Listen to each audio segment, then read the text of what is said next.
It's time for Around the Ozarks Wake Up Weather, sponsored by Command Family Medicine and John's Heating and Air. Here's your host, meteorologist Abby Dyer. Good morning, everybody. Welcome to your Tuesday. It is December 31st, 2024, the last day of the year.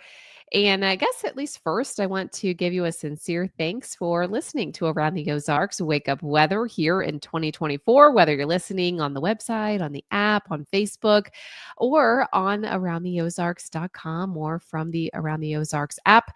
Thank you very much. I sure appreciate you being here, and I'm looking forward to a lot of good times in 2025.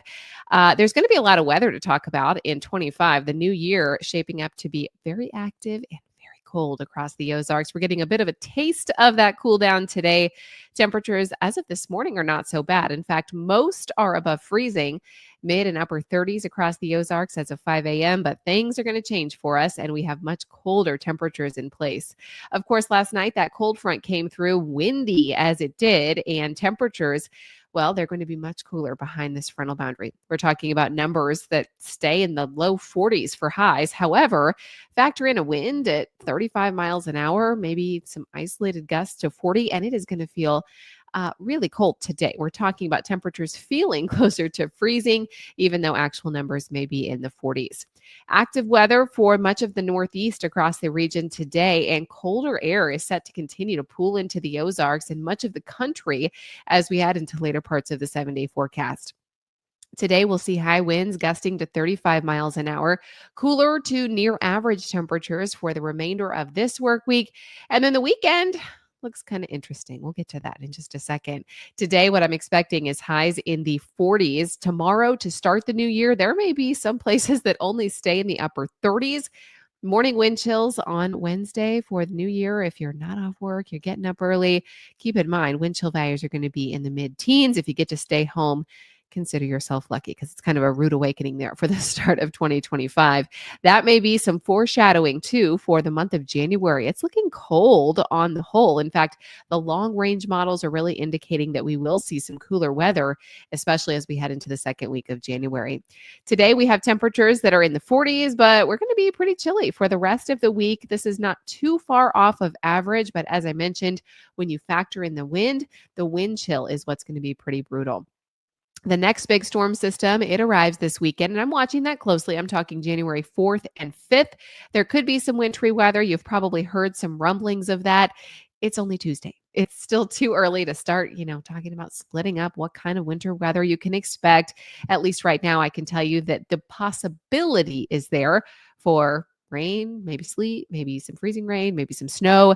It's going to be dicey, and it's all going to depend on that temperature. So pay attention to the forecast through the rest of the week and the weekend. I'll be fine-tuning that for you as the week draws on.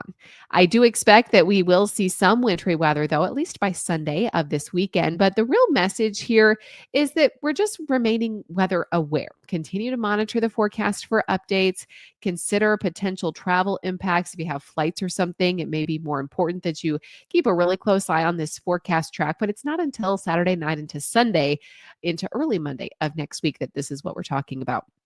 This storm system, though, may bring wintry weather to portions of the region, and travel impacts are possible, but confidence in forecast details still very low at this point. It just looks like potentially somebody in the Midwest could see some winter weather.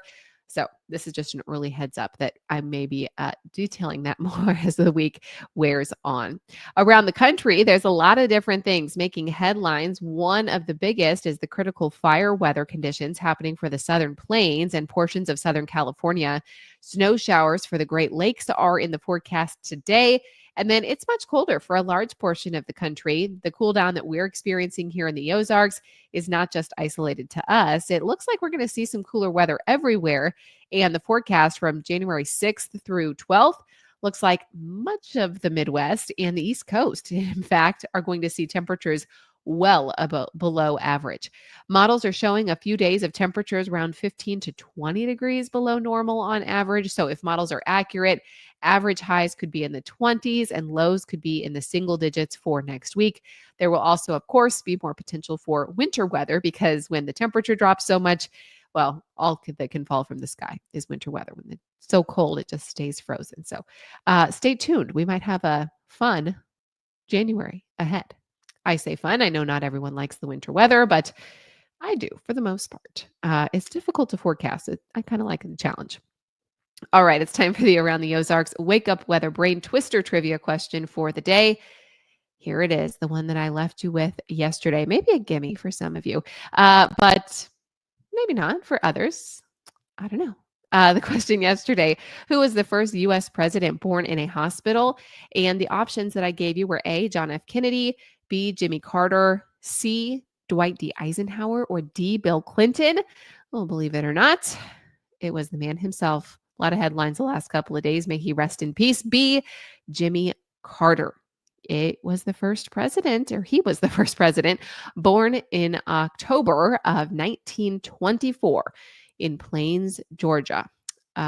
His mother worked as a registered nurse at the hospital where he was then born, and he was the first American president born in a hospital.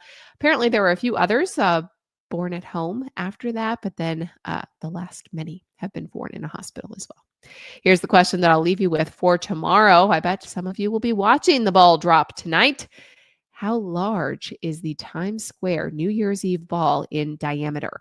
Do you think it's 4 feet, 6 feet, 12 feet, or 24 feet? You can submit your guess at aroundtheozarks.com. By the way, we are breaking tomorrow for the holidays, so no podcast for you on Wednesday. I'll be back with you, though, on Thursday morning. We'll be talking more about that potential winter weather for the weekend. I'll have an update on that. I want you to have a fantastic New Year's Eve, and I'll see you in the new year. Thanks again for being here, and thanks to our sponsors, Command Family Medicine and John's Heating and Air.